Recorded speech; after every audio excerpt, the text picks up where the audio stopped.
morning. What's it like being a business owner on your birthday? Pretty good. You can just stay here an hour and then head out. Go out and do something else. Yeah. Yep. Business doesn't take a break even on your birthday. Well, So Robert is labeling all of them. I wrote on them and put all the lid dots on them. And I am getting ready to go and implement an experiment that I've been wanting to do for a very long time. I'll bring you along and kind of show you what I'm doing because I think it's interesting. I don't know if it'll yield good results, but we're gonna give it a shot. So I've got all of the parts and pieces sanitizing right now. One of the theories, I don't know how much of a theory it is, I feel like it's kind of established right now, is that when it comes to brewing kombucha, it's like the top probably like 12 inches gets airflow. And the yeast is dominated in the bottom portion. The yeast is what creates the alcohol, and that is zoomed in. That is where a lot of the alcohol production comes from, is the lack of oxygen. The yeast thrives better in the lack of oxygen, whereas the bacteria thrives better in the presence of oxygen. I'm gonna be running a different experiment later on, but I don't have what I need to actually do it. So what we're gonna do is we're gonna pump air into our kombucha. We're gonna test this out on 4 different ones. The 3 that are on this bottom shelf, plus 1 of the starter cultures. And we'll just kind of test them out. We made all of these yesterday, so I wish I would have had the energy and the time yesterday to actually do this yesterday, but it doesn't really matter. It's one day, so we'll still get a pretty viable experiment out of it. So we're gonna go ahead and hook this guy up. I think we're gonna need an extension cord. We'll see. Basically, all I'm doing is just putting in, I bought a special food grade, the most awesome silicone tubing that I could find. And we're gonna put those in there with, be careful where I touch on this, with this. This is like a oxygen, I don't know what it's called, but basically these are 0.5 little micron holes all over this stainless steel stone, also food grade of course. And you just put the air and you pipe it in there and it'll start to bubble on the bottom, and that introduces oxygen to the bottom of these jars, and hopefully that will help to reduce any kind of alcohol production. Just make sure I'm grabbing the right tube here. That is not the right tube. There we go. And you have to be careful, you can't touch it with your actual hand, you have to use a glove to touch this thing. And that is because those holes are so fine, even the oils on your hand can clog it, which obviously would not be a good thing. And this is like a 4-way splitter. You basically just, put the tube on it, put it with the handy scissors, connect it to the pump, there we go, and then cut the tube to about the right length here. Connect the tube. It's the wrong size tubing. Oh well, we have enough tubing, we can at least do a little bit. This sucks. We can basically do one. Such is life.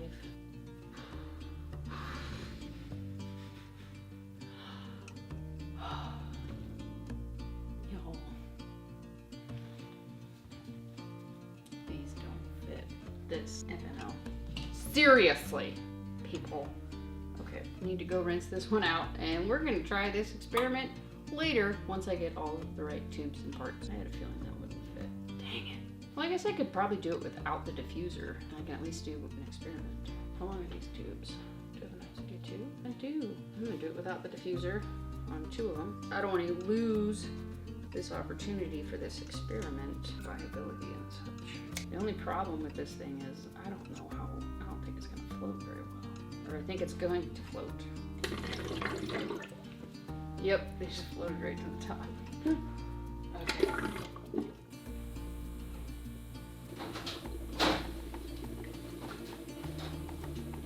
It's all wrong sizes. All like the diffuser won't fit on the pipes. Oh, they make a mistake like that. Well, I ordered them separate. It's my fault. Oh, so. Can that be fixed easily? Ordering different parts.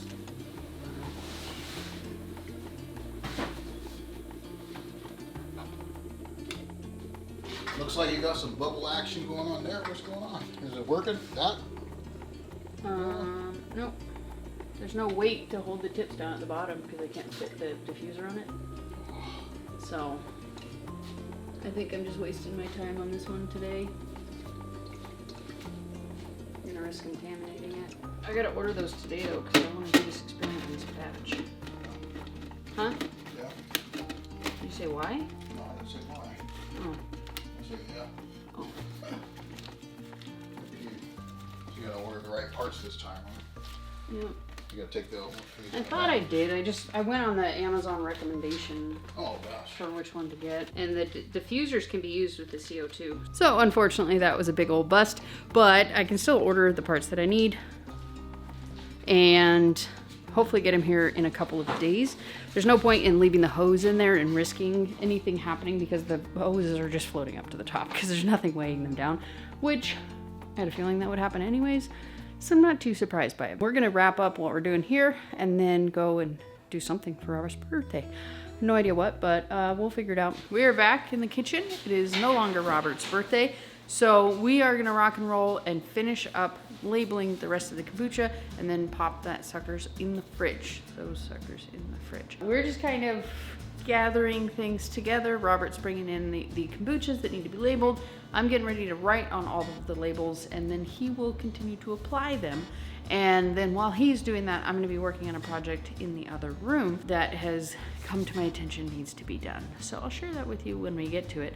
But for now, it's just kind of another week in the kitchen. We have to get this stuff done today because we are heading into a very severe winter storm coming up over the next like 3 days.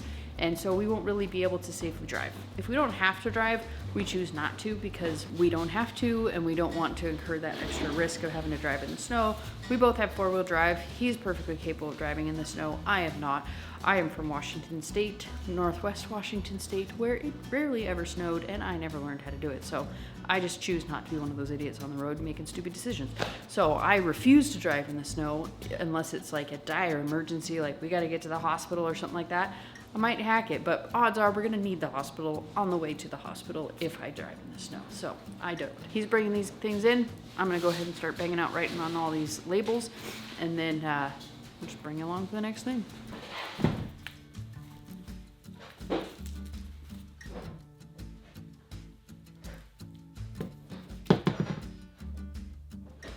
What is it? Lemon, cherry pie, and creamsicle?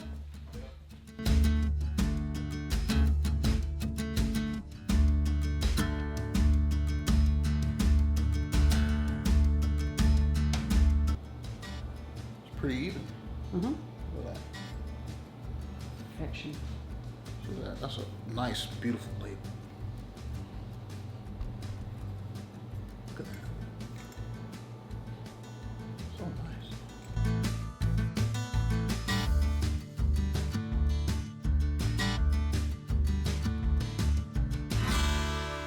So I got a delivery that has changed the course of the plans for my day. And the delivery was the parts that were needed for oxygenating the kombucha. What I ended up needing to do, I could not find one of these or anything even like it that was food grade. So I had to stick with the ones that I purchased. And the problem with the ones that I purchased is that they're 1/4 inch, whereas every other one of these is 3/16 of an inch. So I was really kind of at a loss. I didn't really know what to do until I came across these guys. And this is technically decreasers, but you just turn around and they're an increaser. So these go from 3/16 to the 1/4 inch piece that I need. So I just bought 4 of these. They were like $10 for all 4. And I have them all hooked up to this little thing. And we're gonna go ahead and attempt to get started. Well, not get started, we're gonna attempt to oxygenate these guys.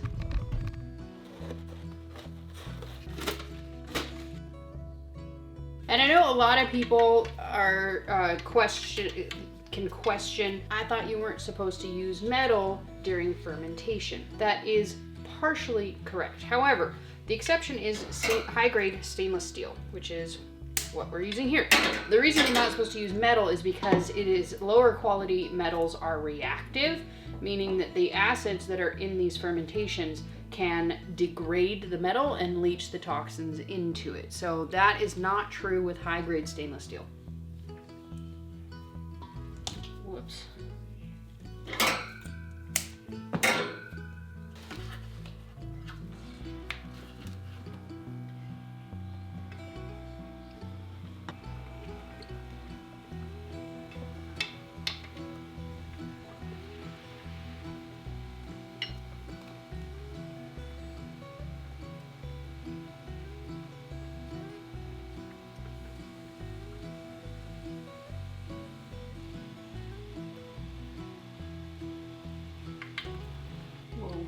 Now basically all I'm doing is regulating each one to try and get the correct amount of airflow, because these things are going nuts.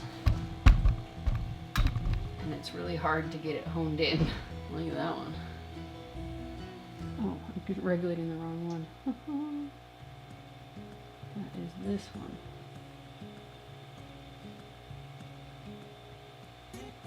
And also, fun fact, I took alcohol readings on these like 10 minutes before I started, so this will give us a true correlation. The only downside to this one is that I can't see through it to see how much it's bubbling. So, eek.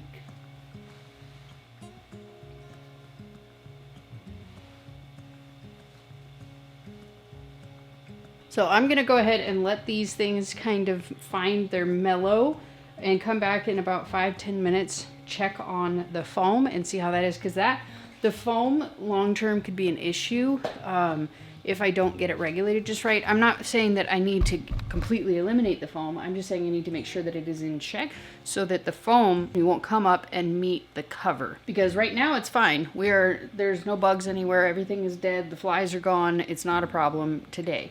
But in July, bugs can be a problem. So they're not a problem if you manage everything correctly. But if you leave the top off of something, that's just going to attract pests. So we just need to make sure, or if you leave the top off, or if something comes up and meets the top here, that can attract fruit flies. So want to make sure that we're eliminating that as much as possible. So that's what I'm doing. See you back here in a bit. I've been kind of toying with it, playing with it. The problem with these things is that when you open or close one, it changes the airflow in all of them. So it took a lot of kind of little fidgeting with it and toying with it to get it just right. And I'm not even entirely confident that I do have it just right. So, but for now it's good. The foam is minimal and a lot of the foam is starting to kind of dissipate. I'm confident enough to be able to leave this in peace. I got it covered up. I switched from the coffee filters to these things. Hopefully, I just felt like that would help me to be able to cover it up with the hose poking out better. And I think that was a good decision because I was able to kind of tuck the cloth underneath the rope or underneath the hose to make sure that there's no pest access to it. I mean, we don't have pests, so it's not like a big deal, but you always want to be careful with that sort of thing, because if there was some kind of a fluke, somebody left the door open or something, and you don't want any flies or fruit flies or anything getting in here. So I'm not done. I'm gonna tweak it more.